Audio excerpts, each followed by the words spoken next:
Hey, what up? This is Steph from Deftones, and these are your Google questions. Why does Steph Carpenter play 7 strings? I play 7 strings because I was, at the time when I made that switch, I was very into a band called Meshuggah. And Meshuggah played 7 strings, and that sound was the sound that I loved, and I was like, well, that's probably the only way I'm going to get that sound.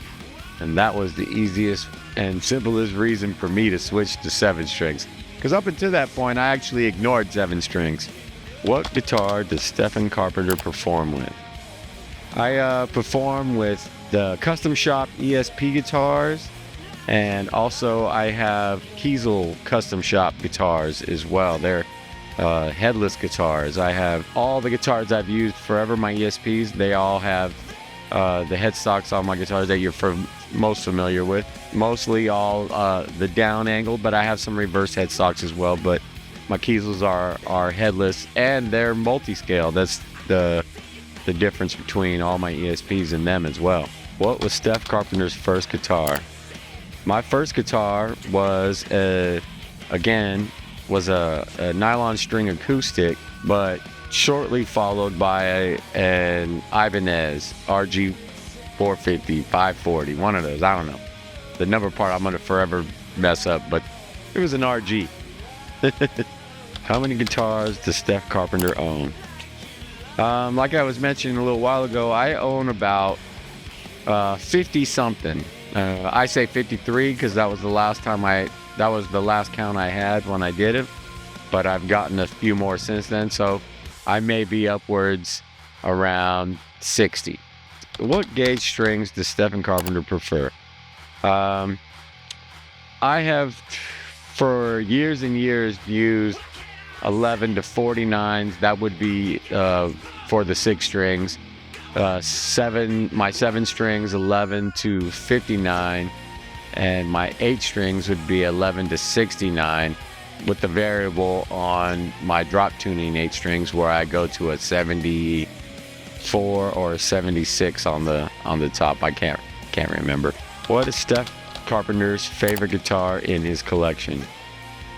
My favorite guitar is an 8 string I have from ESP. It's a custom shop, and the guitar itself is all glow in the dark. Not the fretboard. The fretboard is an ebony fretboard. That's not going to glow.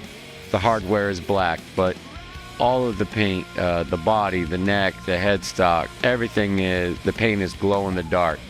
In a UV light or really bright, especially sunlight, this guitar gets charged up. Incredible.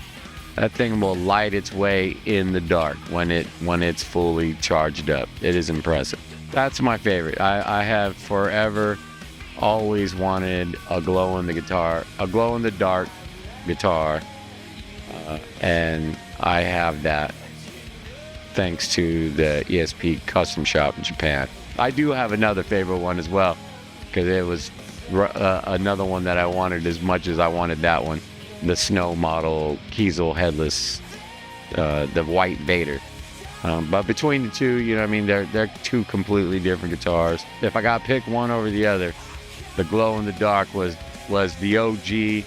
That was the dream, and I've got that one right here.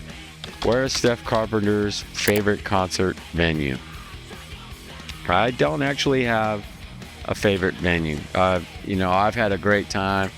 I'd say just about every single venue we've ever performed at, and they're all unique in their own little special ways. And if I had to recall one, and it's probably one that most people would recall if they've ever performed there, it would be Red Rocks. But that's because it's a legendary place, but it's not the only legendary place we've been at. I can't pick it because it's legendary. There's many others. It's physically, a work of nature, literally, and it's an incredible place. One where everybody gets winded. It's all up in the elevation. What is Steph Carpenter's favorite riff? Wow, I don't know if I have a favorite riff. I've enjoyed making all of our music the same. You know, they've every song we've taken the time to write and record, release and perform, they've all been exciting in their own ways. To single out any one of them, I don't know if I can do that. I know for fans, everybody's got their little thing that they really like, but I'm tied to all of them. I enjoy them all. What is one of Steph Carpenter's earliest music memory? My earliest music memory, I don't even remember it. You know, like I said, the most pivotal point was getting my first 3 records. The impact they had on me, as far as my love for music was it. That was a moment that I could say in my timeline where I was like, damn, this is it. This is what I'm gonna do. Did Steph Carpenter start in the garage? Yes, like probably almost all of us. Is Steph Carpenter related to Sabrina Carpenter? In name only. Any other relation, I wouldn't have any idea. I am not familiar with her, but anything is possible, I would imagine. What is Steph Carpenter's musical genre guilty pleasure? I don't have a guilty pleasure because I'm not like people generally when it comes to being concerned about someone else's thoughts about what I think about this music or not. I enjoy music that I enjoy.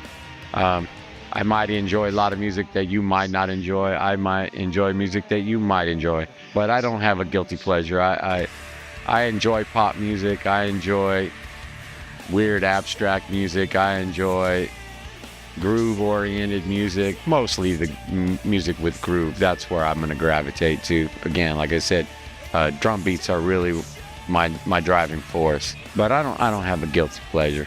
That's something I don't consider. Does Steph Carpenter skateboard? Once upon a time, I definitely did. Not so much now. I do still have skateboards and I do have the desire to, but physically I have a greater desire to not fall down and hurt myself, so I tend to avoid them. Does Steph Carpenter scuba dive?